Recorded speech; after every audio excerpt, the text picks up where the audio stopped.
Hello students, I am Neha Tak, Assistant Professor in HSC Group of Institutions.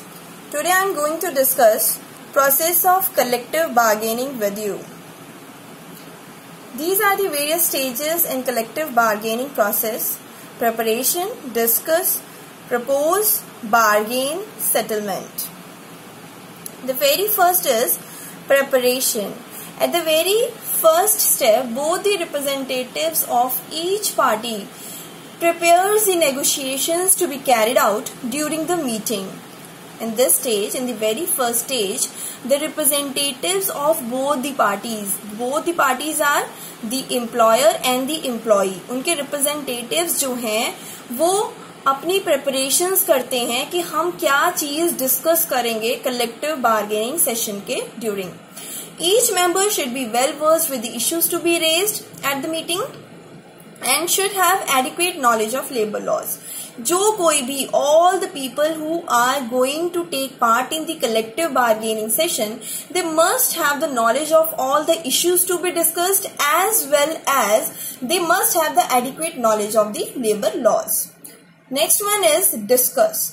Here both the parties decide the ground rules that will guide the negotiations, and the prime negotiator is from the management team who will lead the discussion. The very important thing is the prime negotiator is from management. आपका जो prime negotiator है वो कौन सी team में से है? Management की team में से है. उसका काम क्या होगा? That we will discuss in next slide. लेकिन प्राइम नेगोशिएटर मतलब मेन नेगोशिएटर, एक लीडिंग नेगोशिएटर जो है वो किस टीम में से होगा? मैनेजमेंट की टीम में से. और इस स्टेज में बोथ दी पार्टीज जो है, मैनेजमेंट के रिप्रेजेंटेटिव्स और वर्कर्स के representatives, they discuss about the ground rules to be followed during collective bargaining session. एक ये चीज डिस्कस करते हैं. दूसरा, कौन कौन सी टॉपिक्स पे वो डिस्कशन करेंगे, कलेक्टिव बार्गेनिंग करेंगे, उस चीज पे भी वो डिस्कस कर लेते हैं आपस में. दो चीजें वो डिस्कस करते हैं इस स्टेज में. एक कि कौन से रूल्स जो है वो फॉलो होंगे ड्यूरिंग कलेक्टिव बार्गेनिंग सेशन, और दूसरी चीज वो ये भी डिस्कस कर लेते हैं कि कौन कौन से जो टॉपिक्स हैं, इश्यूज हैं, वो रेज किए जाएंगे during collective bargaining session. Then is propose. Now the chief negotiator, जो चीफ नेगोशिएटर है वो क्या करता है? स्टार्ट करता है ओपनिंग स्टेटमेंट के साथ कलेक्टिव बार्गेनिंग सेशन को. At this stage the chief negotiator begins the conversation with an opening statement and then both the parties put forth their initial demands. This session can be called as brainstorming, where each party gives their opinion that leads to arguments and counter arguments. इस stage में क्या होता है? सबसे पहले chief negotiator एक opening statement देता है that we are going to discuss these sort of things during the session of collective bargaining, और फिर दोनों की दोनों parties they try to put forth their initial demands, जो उनकी डिमांड्स है दूसरी पार्टी से, उससे सामने रखना शुरू कर देते हैं. उसके बाद ब्रेनस्टॉर्मिंग होती है, थॉट प्रोसेस होती है, अपनी अपनी चीजों को समझाया जाता है दूसरी पार्टी को, प्रपोजल्स रखे जाते हैं. एक पार्टी दूसरी पार्टी के सामने अपना प्रपोजल रखती है during this session. Then is bargaining. अभी तक वो सिर्फ डिस्कशन कर रहे थे. डिस्कशन ग्राउंड रूल्स डिस्कस करने के बाद उन्होंने शुरू कर दी कलेक्टिव बार्गेनिंग. लेकिन कलेक्टिव बार्गेनिंग शुरू करते हुए उन्होंने सिर्फ प्रपोजल्स रखे हैं कि we are having this proposal for you and we are having this demand from you. अब बार्गेन होगा. बार्गेन इन द सेंस कि वो नेगोशिएट करेंगे एक दूसरे की डिमांड्स पे कि तुमने ये डिमांड करी है, हम ये डिमांड तो फुलफिल नहीं कर सकते, हम दूसरी वाली चीज जो है तुम्हें प्रोवाइड कर देंगे.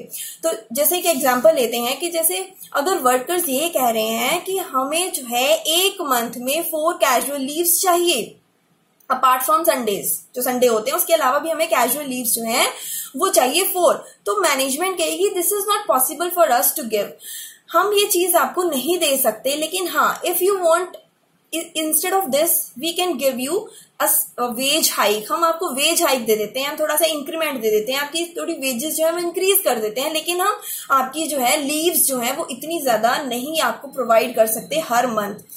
तो ये तरह का क्या है कि नेगोशिएट किया जा रहा है कि तुम ये डिमांड कर रहे हो, हम ये तो नहीं दे सकते, हाँ इसकी जगह ये दे सकते हैं. तो अगर वर्कर मान जाते हैं, नहीं मानते हैं, ये सारी चीजें जो है, इन चीजों को क्या बोला जाता है? बार्गेन. तो ये जब तक एक एग्रीमेंट नहीं आएगा, this bargaining session can go long, वो लंबा भी चल सकता है, फॉर डेज। देखिए नेक्स्ट लाइन में क्या लिखा है, the negotiation can go for days until a final agreement is reached. जब तक फाइनल एग्रीमेंट नहीं आता, पे वो नहीं पहुंचते, तब तक ये सेशन जो है वो आगे और भी चल सकता है, दिनों तक भी चल सकता है। The last one is settlement. This is the final stage of collective bargaining process where both the parties agree on a common solution to the problem discussed so far. जो भी problems, जो भी terms and conditions, जो भी demands discuss हुई है, उसको लेके जो मोल भाव, जो बार्गेन, जो नेगोशिएशन कर ली गई है, उसके बाद फाइनल स्टेज में आके वो एक कॉमन सॉल्यूशन पे पहुंच जाते हैं जो दोनों की दोनों पार्टीज को एक्सेप्टेबल है। Hence, the mutual agreement is formed between the employee and the employer, which is to be signed by each party to give the decision a universal acceptance. जो भी डिसीजन आया है, जो भी एक एग्रीमेंट आया है, उस एग्रीमेंट को दोनों की दोनों पार्टीज जो है वो साइन करती हैं। साइन करने का मतलब ये है, they are accepting the terms and conditions which they have discuss so far. जो भी उन्होंने डिस्कस किया है वो एक्सेप्ट कर रहे हैं, plus it is becoming the universal acceptance now. वो जो एग्रीमेंट है वो एक यूनिवर्सल एक्सेप्टेंस बन रहा है। इसका क्या मतलब है कि जो भी पार्टीज जो है वो अफेक्ट होंगी इस चीज से, लेबर के रिप्रेजेंटेटिव्स आए हैं तो सारी की सारी लेबर उस जो है एग्रीमेंट से अफेक्ट होगी। मैनेजमेंट के रिप्रेजेंटेटिव्स आए हैं तो सारी की सारी मैनेजमेंट के लोगों पे वो बाइंडिंग होएगी कि वो वाला प्रपोजल वो एक्सेप्ट करे।